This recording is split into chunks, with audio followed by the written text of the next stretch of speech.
بسم اللہ الرحمن الرحیم۔ اسلامیہ سبجیکٹ کلاس میٹرک۔ آج کی جو ٹاپک ہے سورہ احزاب آیت نمبر 9 تا 20، اور اس سے پہلے ہم نے جو آیت پڑھی تھی سورہ احزاب کی آیت نمبر 1 تا 8 تک، اس میں ہم نے سورہ احزاب کا تعارف پڑھا تھا، اور اس میں ہم نے ان 8 آیات میں جو خلاصہ تھا ان کا وہ بھی ہم نے پڑھا تھا۔ اس میں ایک تو یہ بات تھی کہ سبق کی ابتدا میں یعنی سورہ احزاب کی ابتدا میں رسول صلی اللہ علیہ وسلم کو کن باتوں کی تلقین کی گئی ہے۔ وہ 4 باتیں ہم نے پڑھی تھی جس میں آپ صلی اللہ علیہ وسلم کو ان کی تلقین 4 ہدایات دی گئی تھی۔ وہ کون سی تھی؟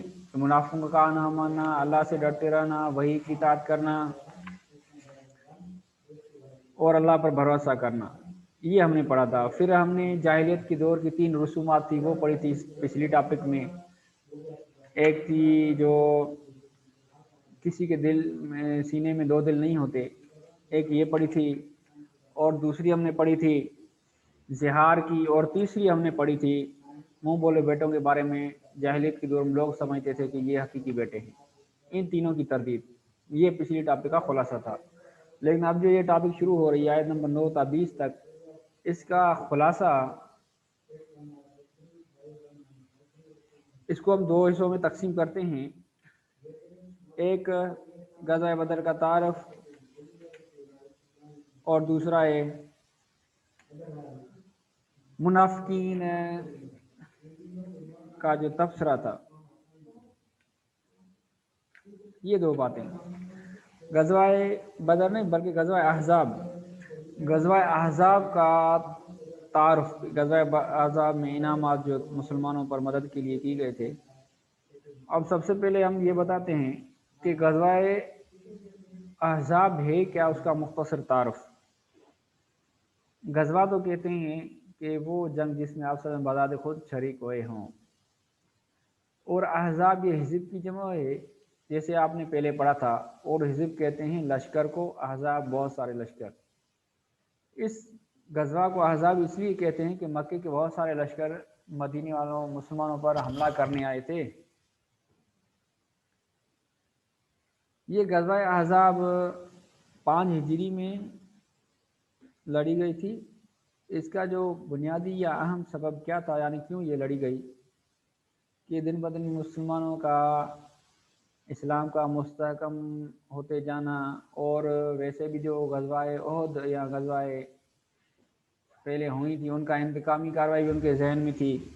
لیکن اہم بات یہ تھی کہ اسلام کو پست کرنا، اسلام کو روکنا، مسلمانوں کو ختم کرنا، ان کی جو مضبوطی دن بدن مستحکم ہوتے جانا ہو رہا تھا، ان کو پیچھے کرنا، یہ ان کی سازشیں تھی۔ پھر وہ مکے کے جو بڑے بڑے قبیلے تھے کفار کے، انہوں نے مل کر ایک پلان بنایا کہ اب مدینے پر حملہ کرنا ہے۔ پھر اللہ تعالیٰ نے نبی کریم صلی اللہ علیہ وسلم کو یہ علم دیا وحی کے ذریعے۔ آپ صلی اللہ علیہ وسلم نے صحابہ سے مشورہ کیا کہ اب کیا کیا جائے۔ پھر مختلف مشورے ہوئے، لیکن حضرت سلمان فارسی نے جو مشورہ دیا وہ آپ صلی اللہ علیہ وسلم کو پسند آیا۔ حضرت سلمان فارسی نے مشورہ یہ دیا کہ مدینے کے 2 طرف تو پہاڑ ہیں، 3 طرف ان کا کوئی راستہ نہیں، باقی ایک طرف رہتا ہے، اس طرف سے خندق کھودی جائے تاکہ ان کو لڑنے میں دشوار ہو، مشکل ہو۔ اور ایسے کہ کیا آپ صلی اللہ علیہ وسلم بذات خود اس خندق کھودنے میں شریک ہو گئے، اور سب صحابہ بھی اس میں شریک ہو گئے۔ اس غزوہ میں جو تعداد تھا مسلمانوں کا وہ 3000 تھا، اور اس غزوہ میں جو کفار کا تعداد تھا وہ تقریباً 10,000 تھا۔ مسلمانوں کی طرف سے تو کلیئر ہے کہ وہ حضرت محمد صلی اللہ علیہ وسلم بھی خود کمانڈر تھے، لیڈر تھے، اور کفار کی طرف سے ابو سفیان، عثمان بن طلحہ، یہ ان کے تھے لیڈر۔ اس غزوہ میں اللہ تعالیٰ نے مسلمانوں کی مدد کے لیے فرشتے بھی نازل کیے تھے آسمان سے، اور اللہ تعالیٰ نے مسلمانوں کو ثابت قدم رکھا، ان کی حوصلہ افزائی کی، اور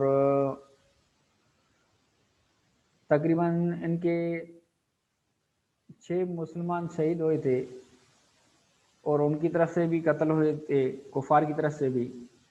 جب مقابلہ شروع ہونے سے پہلے انہوں نے وہاں آ کر اپنے خیمے ادھر لگا دیے تھے اور وہاں باہر رہے، سخت سردی کے موسم بھی تھی۔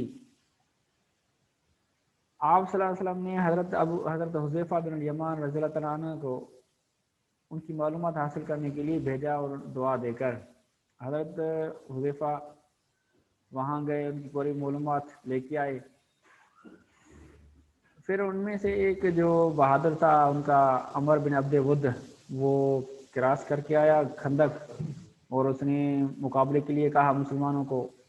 حضرت علی نے اجازت مانگی آپ صلی اللہ علیہ وسلم سے، تو آپ صلی اللہ علیہ وسلم نے ایک دو مرتبہ نے منع کیا، لیکن پھر اس کو اجازت دی۔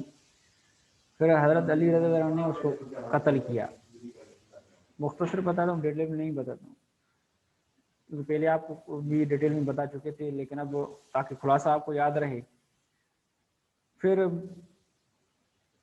نتیجتاً فتح مسلمانوں کی ہوئی، اور وہ جب تیز ترین طوفان آیا، فرشتے نازل ہوئے، ان تیز ترین طوفان کی وجہ سے ان کے خیمے اکھڑنے لگے، انہوں نے جو سردی کی وجہ سے آگ جلائی تھی وہ ہونے لگی، اور ان کے جو جانور تھے وہ بھاگنے لگے۔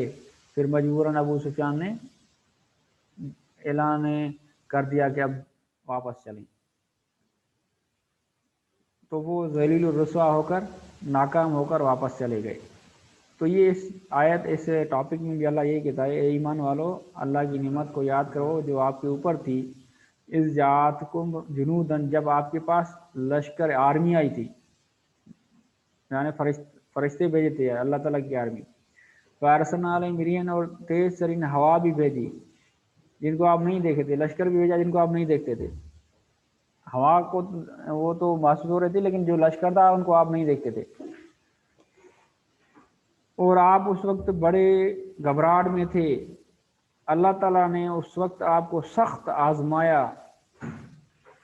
دوسرا ایسا یہ تھا، منافقوں کی حالت یہ تھی کہ وہ بہانے ڈھونڈ رہے تھے، کہتے تھے کہ یہاں سے نکل چلو مدینے، یہاں رہنے کی آپ کی جگہ نہیں ہے، اور بہانے کر رہے تھے کہ ہمارے گھر خالی پڑے ہیں، ہم یہاں نہیں لڑیں گے، ہمیں اجازت دی جائے۔ اور وہ ایسے اپنے آپ کو سمجھ رہے تھے کہ اب بس موت ان کے اوپر ہے۔ تو ان کی یہ جو حرکتیں تھیں، وہ کہہ رہے تھے مسلمانوں کے لیے کہ ہم سے دھوکہ کیا ہے اللہ اور اس کے رسول نے، نعوذ باللہ۔ اس طرح وہ کہہ رہے تھے، منافق مختلف قسم کی باتیں کہہ رہے تھے آپس میں، لیکن انجام یہ ہوا کہ ان کے جب جنگ شروع ہوئی تو مسلمانوں کی فتح ہوئی، اور وہ منافق بھی ذلیل و رسوا ہوئے اور وہ ظاہر ہو گئے۔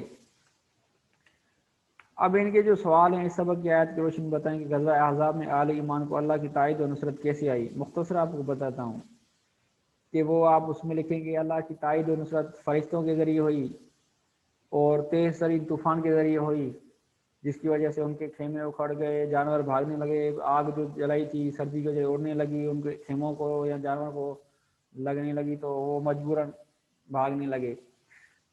اور دوسرا سوال ہے غزوہ احزاب کے دوران آزمائش کی گھڑیوں میں اہل ایمان اور منافقین کا طرز عمل کیا تھا۔ اہل ایمان اتنے گھبرا گئے کہ ان کے دلیں گلوں تک آ گئی، اور سخت وہ گھبرا گئے، سخت وہ آزمائے گئے، لیکن انہوں نے حوصلے اپنے نہیں ہارے، بلند اور باجذبہ رہے اور ڈٹے رہے، فتح بھی اللہ نے ان کو نصیب کی۔ اور منافقین کی کیا حالت تھی کہ وہ ایسے سمجھ رہے اپنے آپ کو کہ موت ان کے گلوں تک آ گئی ہے، اور وہ بہانے ڈھونڈ رہے تھے کہ ہمارے گھر خالی پڑے، ہم وہ ادھر جائیں، ہمیں اجازت دی جائے، اور آپس میں قسم کی طرح کی باتیں کرنے لگے، اور کہہ رہے تھے کہ اللہ اور اس کے رسول نے دھوکہ کیا، ابھی تک مدد نہیں آئی، کیا ہوگا۔ ایسی قسم کی غلط باتیں کر رہے تھے، منافقوں کی حالت یہ تھی۔ تیسرا سوال، جہاد میں رکاوٹ ڈالنے والے کے بارے میں کیا فرمایا گیا ہے۔ موافقین کہتے ہیں رکاوٹ ڈالنے والا، تو وہ رکاوٹ جہاد میں ڈالنے والے کیا کہتے تھے دوسروں کو کہ ہمارے پاس آؤ، جہاد پر مت جاؤ، دوسروں کو روک رہے تھے جہاد میں جانے سے، اور یہ محسوس کر رہے تھے، تمہارے بارے میں بخل کرتے تھے، پھر جب ڈر کا وقت آئے تو تم ان کو دیکھو کہ تمہاری طرف دیکھ رہے ہیں، اور ان کی آنکھیں اسی طرح پھر رہی ہیں جیسے کسی کو موت سے گشی آ رہی ہو، بے ہوشی یعنی. پھر جب خوف زیادہ رہا تو تیز زبانوں کے ساتھ تمہارے بارے میں زبان درازی کریں. یہ کون؟ یہ منافق موافقین جہاد میں رکاوٹ ڈالتے. یہ خلاصہ تھا اس ٹاپک کا. اس کے سوال جواب آپ نے فیئر کاپی پر لکھے ہیں، ان کو بھی آپ پڑھ لینا. اور بھی اس کے بارے میں اگر کوئی معلومات ہوگی میں آپ کو وہ سینڈ کرتا ہوں. یہاں تک اس کی